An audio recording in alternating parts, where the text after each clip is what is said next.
So now for the ITB, I'm going to come onto the elbow, directly side on over the roller, and we're going to just work down through that ITB. Keep moving along with the elbows as you need to, all the way down to that knee area. So you're going to just get familiar with that ITB, the side of the leg. You might want to roll a little bit back, a little bit forward. Just find where those few tender points are. And then when you find one particular tender point, you're going to hold it at an intensity of 7 out of 10. So if you need more pressure, you can put one of the other legs over the top.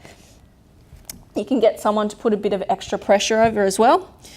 If you can, you want to relax over the roller completely. Drop that foot down so that you're really letting that ITB move up into the tissues. So you're going to hold that for 60 to 90 seconds. A really good visualization to have with rolling is to imagine your skeleton melting over the roller. So forget about the muscle tissue, forget about the soft tissue. Imagine that you're really sinking into the roller with the skeleton.